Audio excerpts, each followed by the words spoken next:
आपने बॉलीवुड के बड़े पर्दे की बहुत सी अभिनेत्रियां ऐसी देखी होंगी जिन्होंने बॉलीवुड के बड़े पर्दे को रोशन करने के बाद देश के प्रति अपने जीवन को समर्पित कर दिया। उन्होंने अभिनय के जीवन से रुख करते हुए राजनीति की तरफ मुड़कर देश के लिए भी बहुत से काम किए। इनमें कई नाम शामिल हैं, जैसे कि सबसे मुख्य नाम जिसके बारे में हम आज बात करने वाले हैं, उनका नाम है जयललिता जयराम।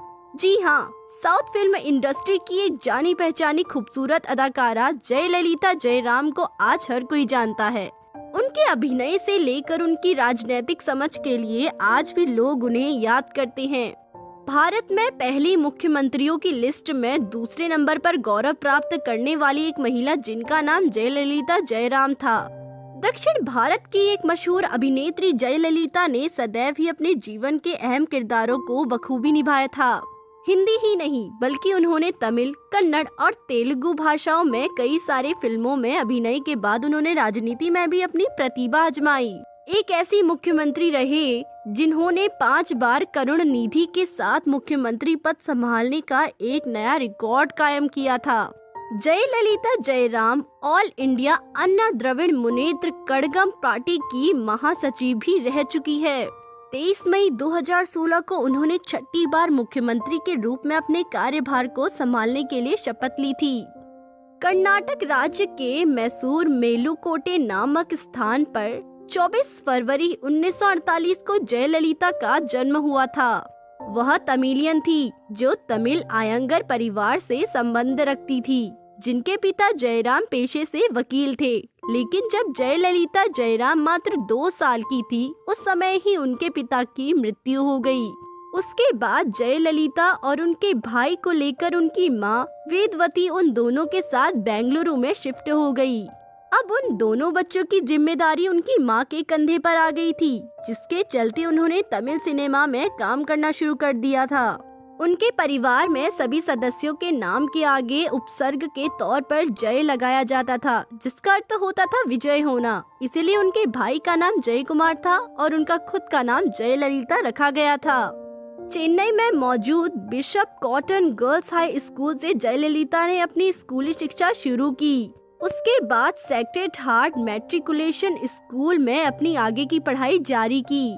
पढ़ाई में उनकी बहुत ज्यादा दिलचस्पी थी, जिसकी वजह से सन 1964 में ही उन्होंने अपनी मैट्रिक की पढ़ाई पूरी कर ली थी।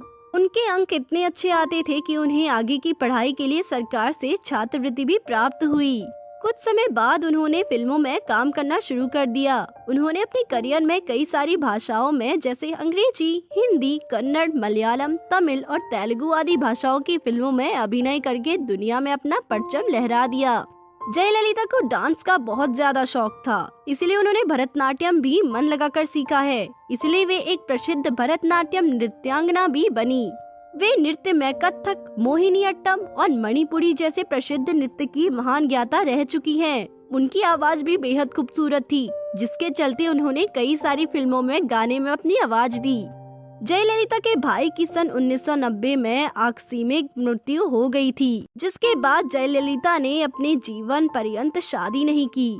जयललिता जब मात्र 15 साल की थी, तब उन्होंने अपने जीवन में अभिनय के करियर की शुरुआत की। इस समय वे स्कूल में भी पढ़ा करती थी। उनकी पहली फिल्म एपिस्टल थी, जो अंग्रेजी भाषा में सन 1961 में रिलीज हुई थी। सन 1964 में उन्होंने एक कन्नड़ फिल्म में काम किया, जिसका नाम चिन्नादा गोम्बे था। उसमें वह मुख्य अभिनेत्री के रूप में नजर आई। इस फिल्म का निर्देशन BR पंथुलू ने किया था। अपने करियर को आगे बढ़ाते हुए उन्होंने एक तमिल फिल्म में भी अपनी मुख्य भूमिका निभाई। इस फिल्म का नाम मीरा आदि था, जिसे CV श्रीधर द्वारा निर्देशित किया गया था। यह फिल्म सन 1965 में रिलीज हुई थी। इस फिल्म में वह एक पहली अदाकारा ऐसी थी जो दक्षिणी फिल्म इंडस्ट्री में कम बाजू की ड्रेसेस, स्कर्ट, गाउन और ऊनी सूट पहने हुए नजर आई थी। अपने जीवन में आगे बढ़ते हुए उन्होंने सन 1966 में एक और फिल्म में अपनी महत्वपूर्ण भूमिका निभाई। इस फिल्म का नाम मनुसुलु ममथालु था। ये फिल्म तेलुगु भाषा में बनाई गई थी। सन 1972 में जयललिता ने शिवाजी गणेशन के साथ पट्टिकाडा पट्टनामा नामक एक तमिल फिल्म में महत्वपूर्ण किरदार निभाया, जिसके लिए उन्हें सर्वश्रेष्ठ फीचर फिल्म का राष्ट्रीय पुरस्कार भी मिला। सन 1973 में सूर्यकांति और श्री कृष्ण सत्य के साथ भी उन्हें फिल्म फेयर पुरस्कार से नवाजा गया था। इन तीनों फिल्मों में ही उनके अभिनय को बहुत सराहा गया था। उन्होंने शिवाजी गणेशन के साथ एक तमिल फिल्म देवा मगल में अपना बखूबी किरदार निभाया था, जिसके लिए उन्हें बेस्ट फॉरेन लैंग्वेज फिल्म श्रेणी का भी पुरस्कार मिला था। वह पहली ऐसी तमिल फिल्म थी जिसे इस अवार्ड से नवाजा गया था। 1960 और 70 के दशक के बीच उन्होंने एम.आर. रामचंद्रन के साथ कई सारी फिल्मों की, जो बेहद सफल रही, और दक्षिण फिल्म इंडस्ट्री में वे दोनों बहुत ही धीरे धीरे फेमस होते चले गए। बॉलीवुड के बड़े पर्दे पर उन्होंने धर्मेंद्र के साथ इज्जत में अपना बेहतरीन किरदार निभाया था, जिसके लिए भी उन्हें बॉलीवुड के बड़े पर्दे पर सराहना मिली थी। जयललिता की जीवन में सन 1988 के दौरान उन पर आईपीसी की धारा 109 और 120 बी के तहत भ्रष्टाचार का आरोप लगाया गया था, जिसके लिए उन्हें दोषी ठहराया गया। उसके बाद गैर कानूनी संपत्ति रखने के लिए भी उन पर 1996 में मुकदमा चलाया गया था, जिसके लिए उन्होंने उच्च न्यायालय के कोर्ट में फैसले की चुनौती की थी और खुद को निर्दोष साबित ठहराया।